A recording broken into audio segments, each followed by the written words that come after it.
అలంఖాన్పల్లి పెద్ద దస్తగిరి హత్య కేసులో తన భర్త నిత్యానందరెడ్డిపై అన్యాయంగా అతన్ని ఇరికించారని ప్రయత్నం జరుగుతోందన్నారు అతని భార్య బండి దీప్తి. తన భర్తను రాజకీయంగా దెబ్బతీయటానికి కుట్రలు చేస్తున్నారని మండిపడ్డారామె. ఆధారాలు లేకుండా 100 కోట్ల ఆస్తి అంటూ ఆరోపిస్తున్నారని, నిత్యానందరెడ్డికి ఎలాంటి క్రిమినల్ రికార్డు లేదన్నారు దీప్తి. చట్ట ప్రకారం కేసును విచారించాలని డిమాండ్ చేశారు.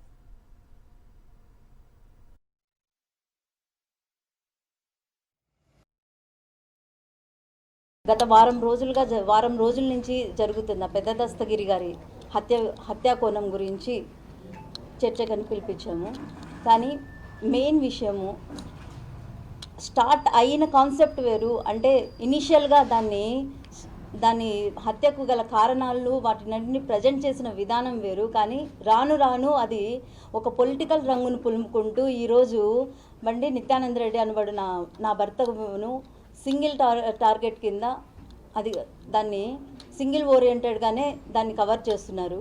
నిత్యానందరెడ్డి గారి పాత్ర దీంట్లో ఏంటి అనే కోణంలో, తర్వాత నిత్యానందరెడ్డి గారిని ఇక ఏకంగా తనే ముద్దాయి, తనే మొత్తము ఆర్గనైజ్ చేశాడు, తనే మొత్తం ఇదంతా ప్లాన్ చేశాడు అన్న కోణంలో దాన్ని చాలా వరకు ఒక హై లెవెల్ కేసుగా తీసుకెళ్లారు. నిన్న రాత్రి పోలీస్ వాళ్ళు ఏకంగా 20 జీప్లలో పోలీస్ వాళ్ళు వచ్చి సర్చ్ వారెంట్ తీసుకొని వచ్చి ఇల్లంతా వెతికి, తర్వాత సర్చ్ వారెంట్ పేరు మీద వచ్చి నా ప్రెజెన్స్లో నాకు సపోర్ట్గా నిలబడిన మా పిల్లలను, ఈ అబ్బాయిని పోలీస్ వెహికల్లో తీసుకొని వెళ్ళిపోయి డిటీసీ వరకు తీసుకెళ్ళి మళ్ళీ ఆ అబ్బాయిని వెనక్కి పంపించారు. మేము రిపీటెడ్గా క్వశ్చన్ చేయడం వల్ల ఇవన్నీ కోణాలు చూస్తుంటే ఇది ఎక్కడికో దారి తీస్తుంది అన్నది బహిర్గతమవుతుంది. నా భర్త మీద అన్నెసెసరీ అలిగేషన్స్ అన్నీ వేస్తున్నారు. ఏంటో దస్తగిరి ఇంట్లో 100 కోట్లు డాక్యుమెంట్స్ బయటపడ్డాయి, ఇది అది అని. 100 కోట్ల డాక్యుమెంట్స్ అనేది ఆ ఇన్వెస్టిగేషన్ డిపార్ట్మెంట్ దగ్గర ఉంటే let the investigation team focus it, వాటిని బయటికి తీయండి. మీ బీయింగ్ ద 4th పిల్లర్, మీరంతా మా కామన్ మ్యాన్కు సపోర్ట్గా మీరందరూ మీరే ఆలోచించి మీ ఇన్వెస్టిగేషన్ త్రూ అన్నా అది ప్రాపర్గా వెళ్ళాలి అనే కోరుకుంటున్నాను.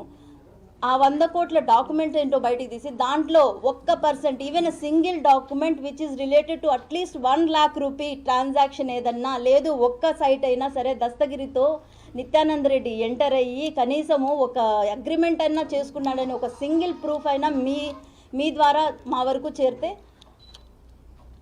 Then you can proceed. మీరు అన్న ప్రతి మాటకు ఏదన్నా అర్థం ఉంటుంది. అంతేగాని 100 కోట్ల పెట్టుబడి పెట్టుకొని అనామకుడిలాగా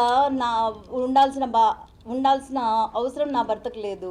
ఉన్నట్టుండి 1 వీక్ తర్వాత, హత్య జరిగిన 1 వీక్ తర్వాత ఒక ఇన్వెస్టిగేషన్ ఆఫీసర్ను మార్చేసి తర్వాత ఉన్న సిఐలను, ఎస్ఐలను విఆర్ల మీద పంపించేసి కేసును ఎందుకో తప్పుదోవ పట్టిస్తున్నారన్నది నేను వ్యక్తిగతంగా ఫీల్ అవుతున్నాను. మీడియాలో ఈవెన్ దట్ రిమాండ్ ఎఫ్ఐఆర్లో Nityananda Reddy track record Nityananda Reddy criminal records అని చెప్పేసి 5 కేసులు ఇచ్చారు.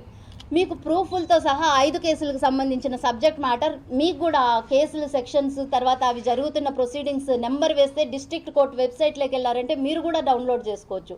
First one Samaikyandhra case, second one rail roko at the time of Samaikyandhra ఆడ జరిగిన కేసు, మూడోది ఎస్పీ ఆఫీస్ వెళ్ళినప్పుడు నిత్యానందరెడ్డి ఎస్పీ ఆఫీస్లోకి ఎంటర్ అయ్యాడు సమైక్యాంధ్ర టైంలో అన్న కేసు, నాలుగోది నిన్న మన ఎమ్మెల్యే గారి ఎలక్షన్స్లో గౌస్నగర్లో జరిగిన కేసు, ఐదోది 2009లో హార్ష్ డ్రైవింగ్ అనే కేసు మీద జరిగిన కేసు.